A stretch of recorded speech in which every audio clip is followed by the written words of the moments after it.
welcome all of you here this afternoon. I have the distinct honor of serving as the chairman of this august body. I'd like to remind all of our petitioners, our speakers, and our other commissioners to speak directly into the microphone so that your voices can be picked up very clearly. The Historic Preservation Commission is a 9-member board appointed by the City Council and serves on a voluntary basis without compensation. The purposes of the commission are to promote the educational, cultural, economic, and general welfare of the city through the preservation and protection of buildings, sites, structures, areas, and districts of historic significance and interest through the preservation and enhancement of local historic, architectural, archaeological, and aesthetic heritage found in the city, through the maintenance of the distinctive character of the city's historic districts, and through the promotion and enhancement of the city's historic and aesthetic attraction to tourists and visitors. I'd like to take this opportunity to ask the other members of the Historic Preservation Commission to introduce themselves. And this evening, I will start from my right and the audience left. Dallas Hambury. Carol King. Kamala Brodnick. James Long. Brian Mann. Thank you very much. And again, I'd like to welcome our visitors and petitioners here this afternoon. Looking at our agenda for the night, the chair will now entertain a motion for the approval of action from the October 13, 2020 meeting. I move we accept the minutes.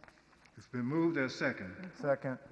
Been moved and properly second that we approve the actions of the October 13, 2020 meeting. Is there any unreadiness? All those in favor, let it be known by a show of hands. Thank you very much. Motion carried.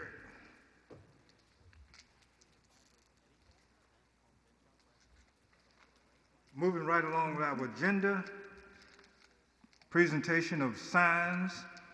I'll just read them all and then we'll go back and review them in the order in which they are listed. 102 North Lawrence, Lewis Street, Capitol Heights, St. Charles. 18 South Capitol Parkway. 944 Cloverdale Road in Cloverdale.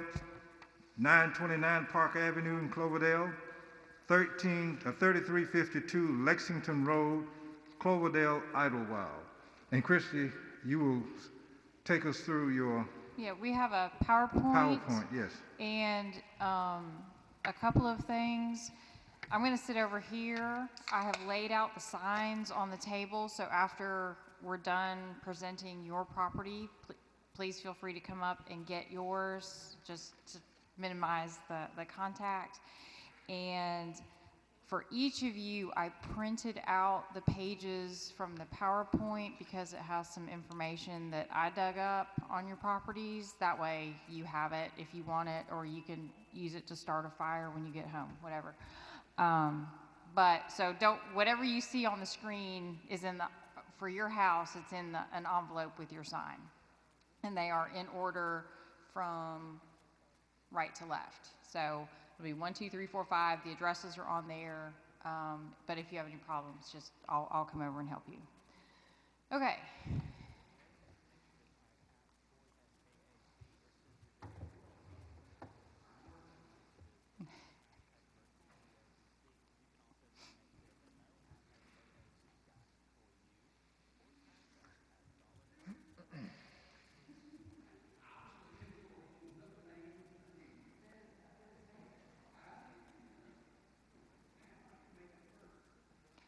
So, technical difficulties or user error? User error. He didn't know where I put it. Okay. We can go ahead to the So these are the properties this evening that are going to receive the first of our new sign design. Next slide, please. 102 North Lewis Street. Can I see this on my screen too, or not? Okay. I can't, my eyes are getting a little old. I can't see very well.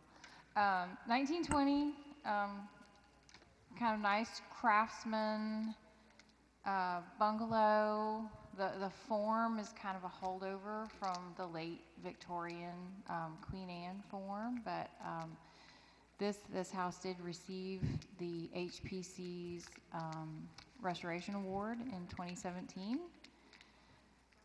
So it's got asphalt shingle roof, original porch.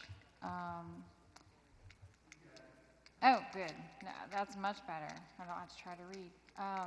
The nice vertical 5/1 windows on a brick foundation. Next slide, please. This one was really fascinating to me. So we have just recently gotten some city directories, so I went through on all of the properties to check to see who was living in these houses.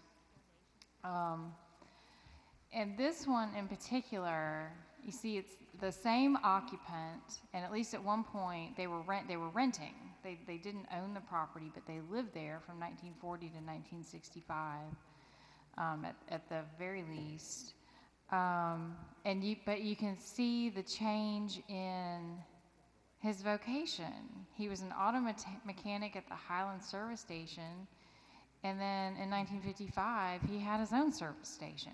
And I just thought that was kind of fascinating. That just going through the city directories, we were able to see just the change of probably status and vocation of the folks who lived at this house.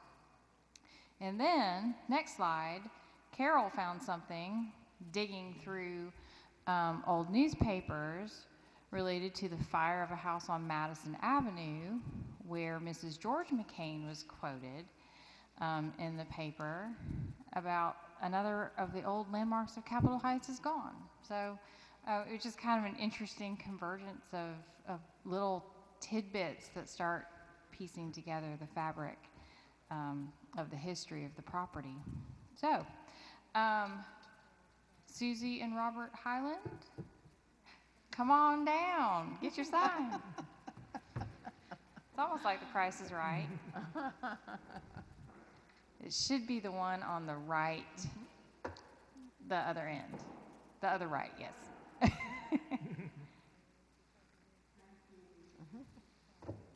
It's a lovely house.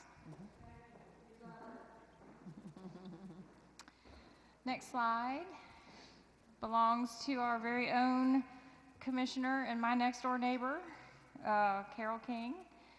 1912, very nicely articulated arts and crafts bungalow with some nice pendant details on that front window. It's got a porte-cochere, wood siding, generally 6/1 windows. I think you've got some 4 over something somewhere, don't you? You got some different windows on the side. Next slide. So the original wood door, eave brackets and beams, multiple mature pecan trees, other mature plant material. The camellia, the giant camellia between our houses is blooming right now, and it's quite lovely. Enclosed backyard, and she does still have a chicken house back there. Next slide. So going through her city directory information, she knew who the previous owners were, but I found an ad in the city directory for the occupant who was running his investigation business out of this house. And had a separate phone number for his business. So the house actually had 2 phone numbers. This was in 1960. So So if you needed skip tracing, shadowing, repossessing, Mr. Leitner was apparently your go-to guy in Capitol Heights. So, Carol, come on down.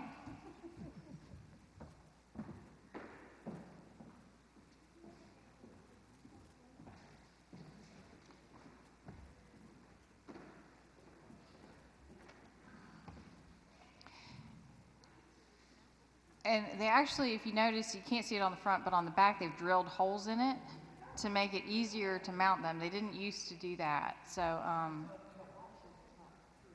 right. If you want to put it in a frame, you can, or if you just want to fasten it to the building, it's pre-drilled. So, next slide, please. It does look good. They look nice, yeah. 944 Cloverdale Road. Kind of a nice low-flung bungalow. It's got nice craftsman details too, the 9/1 windows, the 15-light door. It is clad in asbestos shingle siding, which was probably an early alteration, 1930s, 1940s maybe. We do have, you'll see the photo with the screened-in porch here in a minute. Next slide, please.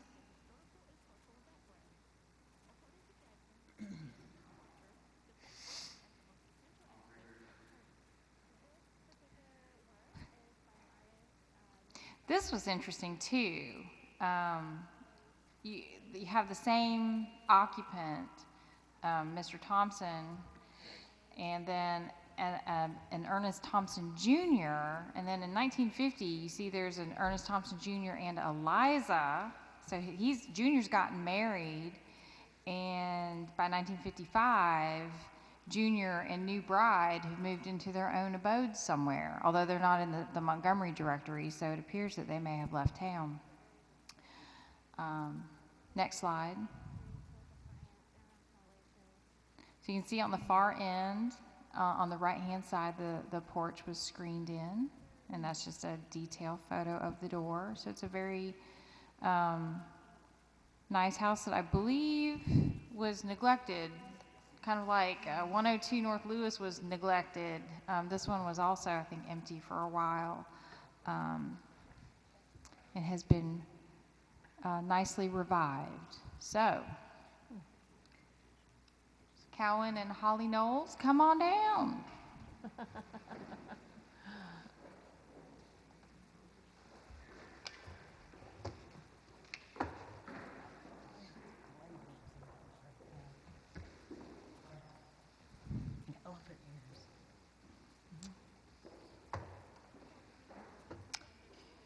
Next slide, please.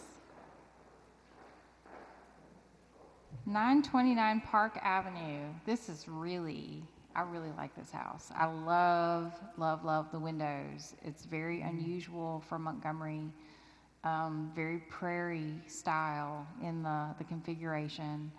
So nice bungalow front, classical columns, and nice eave brackets. Next slide. Lovely craftsman door. Let's see. Detached guest house. These are notes that were submitted, I believe. And there were some modifications to the front porch that were approved approved by the Architectural Review Board, where you see those shutters. I think that was open, wasn't it? Yeah. It was open, and so it's got a shuttered enclosure to create some more private space on the front of the house. Next slide. Again, same occupant for a long, long time. Mr. Keaton was the president of Union Bank and Trust, which in the next slide, found his ad in the city directory too. Oh, it got cut out. Okay, sorry, my program crashed. I think in your packet, I found the ad for that bank, and it has his name in it. you know, president of the Union Bank and Trust. So it's just another interesting. If you're not familiar with city directories, they're kind of like the phone book with a lot of detail in it.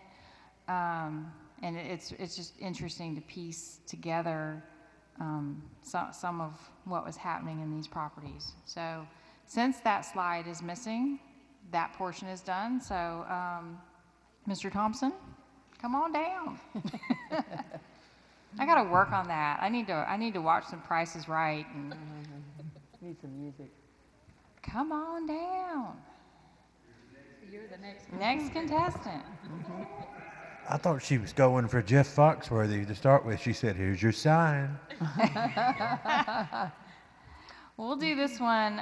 They were not able to come this evening, but 3352 Lexington Road, 1930, kind of Tudor revival cottage. It's hard to see, but it's got some punctuated brick work in the gables. They did some work. They had some approved work done on the side porch, which is on the left side.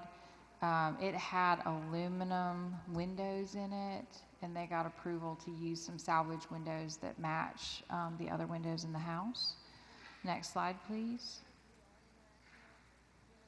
Nice arched front door, that very English entrance. That brickwork's real unusual too. And it's not crazy brick. It's It's It's very- is. It's because it's random. It's a it random is random? pattern. Okay. It appears to be, there may be a pattern to it, but when you look at it, it seems to be visually kind of random. It's real interesting. I have not noticed it on I haven't noticed it another either. house. Yeah. Next slide, please. Oh yeah, you can really see it there. Yeah, that's and the nice OG arch that's very Tudor over that pair of front windows. And the side porch too.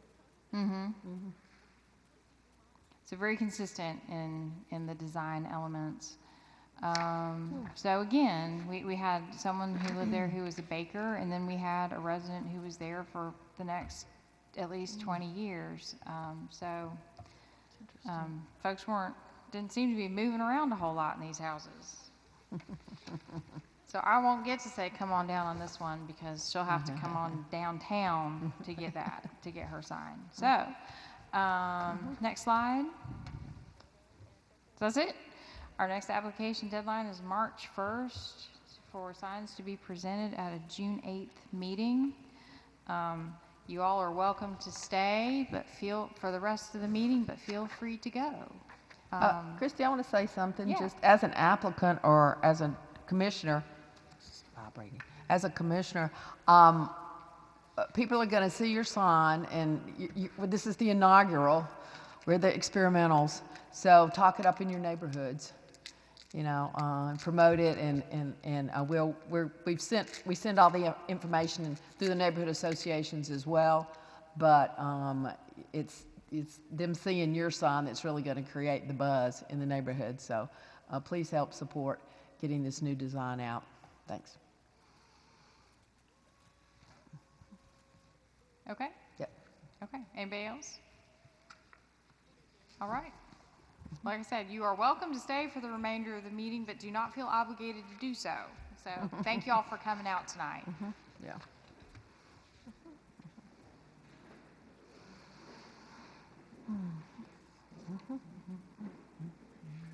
Thank you very much, Christy. To our other commissioners, anyone has a comment you'd like to make regarding the presentation of signs? Any comments? Okay, thank you very much. CLG update. Well, I don't have one. Okay. When I did the agenda, I thought I was going to have one. And it sounded like the mayor was going to reinitiate the review process with the historical commission. And I was supposed to get a letter to that effect to start that process with the historical commission, and I have yet to receive it. So I don't, that's my update. I was hoping I was going to be able to tell you we were moving forward again, but we are not. And for those of you who don't know, CLG is Certified Local Government. It is a program that is run through the National Park Service. And part of what that program does is entitles us to grant funds through the Alabama Historical Commission, because they are required to allocate 10% of their federal appropriation every year to the certified local governments in the state. So that we are already doing everything else that's required to be a CLG. We have some corrections to make to our code, but we're doing it without the benefit of having access to that grant money. So that's really one of the primary reasons to try to move this forward. And efforts have been made since 1985 to do this. So maybe we'll get there someday. Okay. Comment. Anyone has a comment? All right. Bylaws. Please review for updates and edits, including policies regarding meetings as raised at a previous meeting. We may also be updating to address some CLG issues. Chris, is there anything in the bylaws you'd just like to discuss briefly? Well, I went through and updated the composition of the board and found a number of references where it still said Historic Development Commission. So I have changed like meeting times and location and all that stuff. I have not made any alterations to it, and I tracked the changes so you could see what I've changed and where. I've not made any alterations to it in substance. But one of the things that was discussed at, I believe, the October meeting was, what to do if there really isn't anything to discuss. And if you want to put that in your bylaws, so we have a procedure for doing that, or leave it to Dr. Bailey, or try to focus on committee work to get some of this stuff done. And if we don't have, a report, then, do we meet?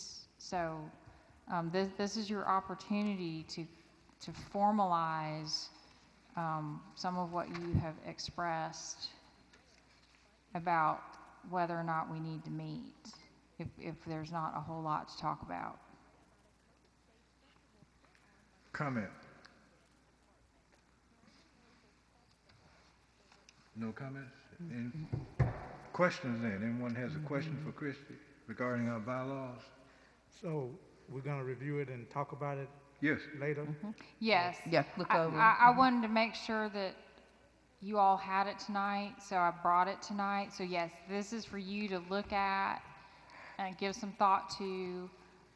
Feel free to send me any suggestions you might have. I can start compiling those, or be ready to discuss it at the next meeting, which serves as our annual meeting, which we need to have, because that is what is specified for the election of officers. One thing that occurs to me is what you just mentioned a minute ago, and that is it doesn't mention committee authority. Right. So I had thought about that already. Yeah, that's a good point. Anyone else? Something you just want to mention right before we leave this afternoon?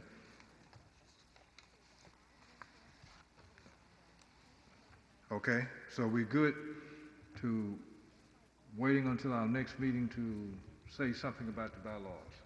No one wants to say anything this evening? Okay, good enough. Education Committee. I have had several meetings with Carol and Collier. to go ahead and start laying the groundwork, and I meant to bring you all brochures, and I forgot. On just in a fit of wild optimism that we will have this class in the spring to be held at Old Alabama Town. Collier thinks that they've got enough space that we could social distance it in the space available. I don't know. We'll just have to see. But if we're going to do it, we have to start planning for it now because we will need to open up for applications February 1st. We will have to make sure everyone is signed up by mid-March to start March 31st for it to coincide with the awards program and graduation. So we've laid out the course schedule based on the feedback we got. We'd already done that last year. We made a couple more tweaks to it based on the feedback we got after the last class. The first round of solicitations for donations has gone out to the neighborhoods and to the sponsors we had last year. We do have a couple of others we're going to ask that would be new sponsors.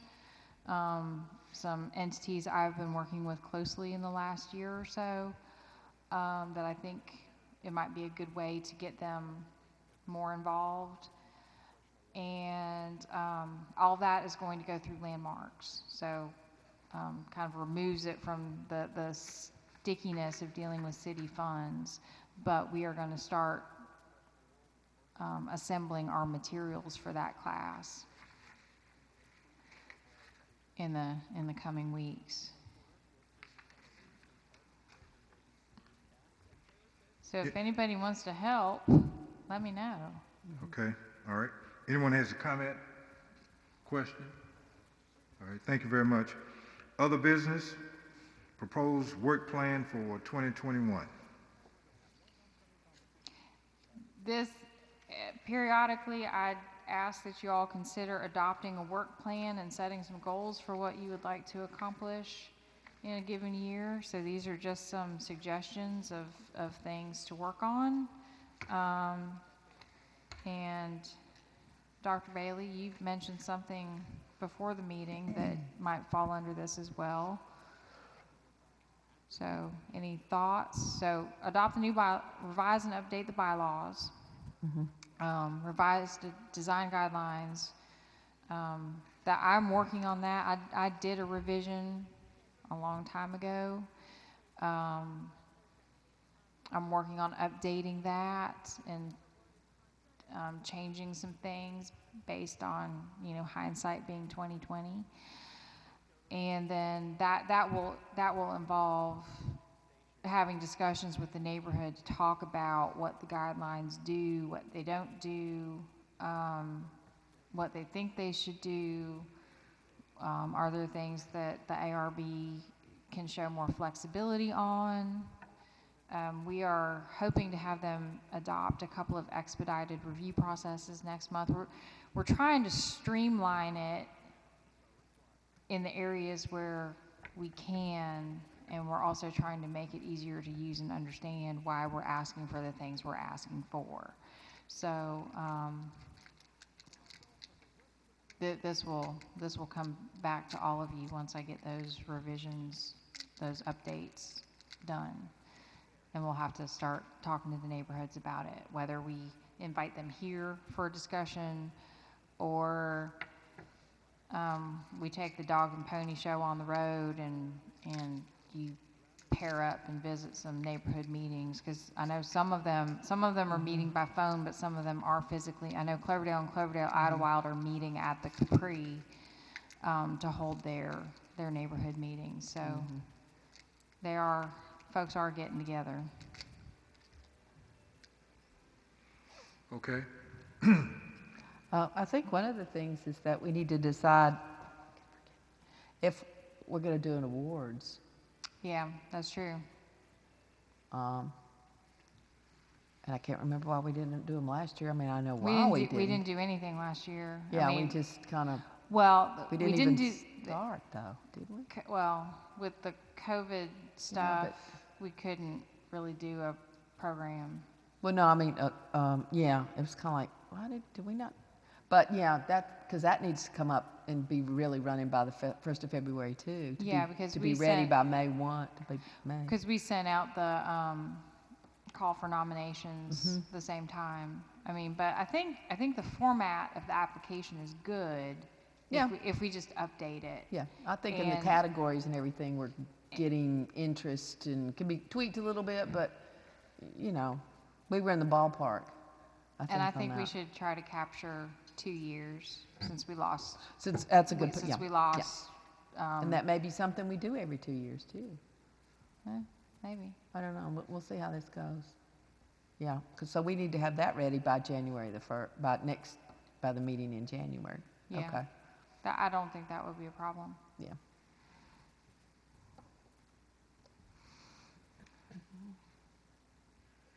Anyone else? Comment, question?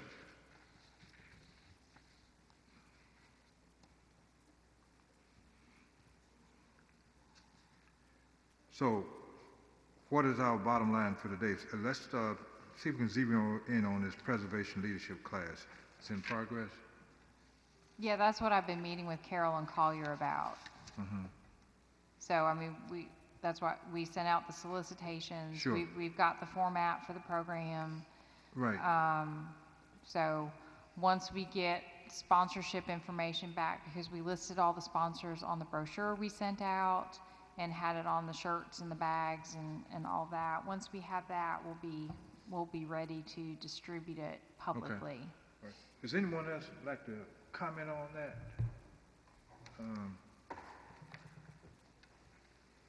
Just want to make certain everybody's together. Well, the program we're proposing this year will be architectural history of Montgomery. We'll do house parts, kind of a vocabulary. We did house styles and house parts together the last go around, and everybody said it was great information, but there was too much of it smushed up together. So we've broken that out from the architectural history, architectural styles class. We've added in a survey class, and since we'll be down at Old Alabama Town, we'll go and look at buildings and talk about the different parts after they've learned some terminology. We'll have a session on the architectural review board and the review process. And then the plan is to, we did a field trip to look at a renovation last time, and the space didn't really work out very well. I think the tentative plan now is to meet up around Winter Place and look at the renovations there, and maybe with some luck get to see some of the interior work. But there's also new construction, there is commercial rehab, there's a lot of activity in those 2 blocks up there on Goldthwaite. So we're going to use that as kind of a field study exercise to look at renovations and infill within a historic district.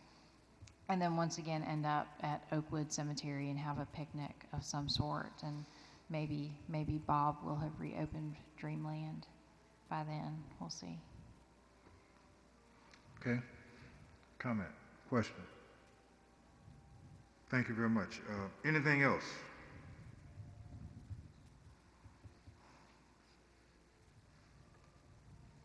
Krista, do you have anything else? Okay. All right. Any of the other commissioners have anything else? I was going to say, up at 5 Points in Cottage Hill, in renovation in process on Goldthwaite Street, 1357, I think, Goldthwaite Street, they're having pop-ups every Sunday afternoon from 12 to 4. Okay. So if you miss the renovators open house, you can pop in. They've got a baker and a bike maker and a photographer that have little pop-ups, and so you can look and see what's happening restoration-wise up there. So it's a fun atmosphere. Okay. It's really interesting to see to see Goldthwaite Street alive and well. Good. Good.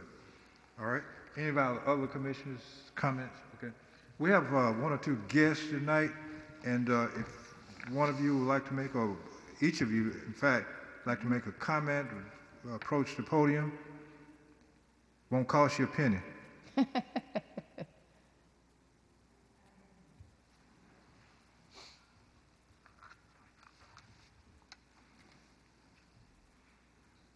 We don't charge unless it's after 7 o'clock. Thank you. Thank you for allowing me to speak. Give us your name, please. Oh, I'm sorry. My name is Greta Sales. I live at 709 Millard Fuller Drive. And this is my first time attending a meeting like this. I just kind of stopped by to see what was kind of happening in City Hall.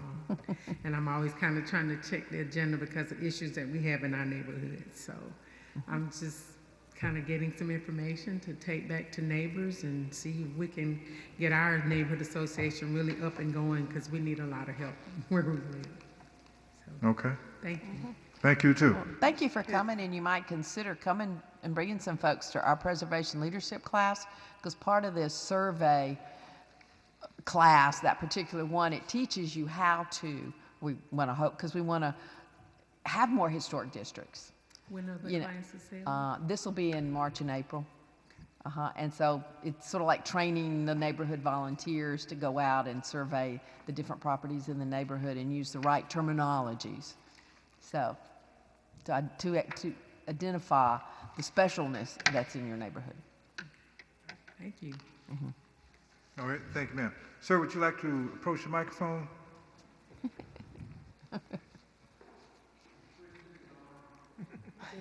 Not my first time here. I'm Cruz Reeves, president of Midtown Montgomery Neighborhood Alliance. And I volunteer at the Montgomery County Historical Society, and I'm very interested in historical part of Montgomery. And can anybody tell me when Moulton Street spelling was changed, when they dropped the U out of it? I don't know. I've seen it on the map with the U, but I don't remember when I've seen it I don't know when it got dropped. No. We have the Moulton House. You know, it was the Working Women's Home that was located at Union and Adams, which is it's right now where the RSA headquarters is, but it was in antebellum and outbuildings, and when all that happened, we moved it. So I mean, looking at Mary Ann Neely's stuff, she doesn't usually put the U in there. So, and whether Moulton Street is named for, I want to say his name's John, but I'm not real sure. Whether it's named for him or not, I don't know, but I would think so. But I think everyone has just always flip-flopped it. I mean, I don't know if there was a particular time they quit spelling it one way. Do you know that? I know the early 1900s, it had a U in it, but I've got a 1931 Polk City directory, and it has no U in it there. And I have several since then, and they all Don't. without the U. But then I've seen stuff that had it. It's kind of, so I don't know if it's just But kind of when. I'm just curious of when it changed. Yeah, that's a good research project. All right, thank you. Thank you very much.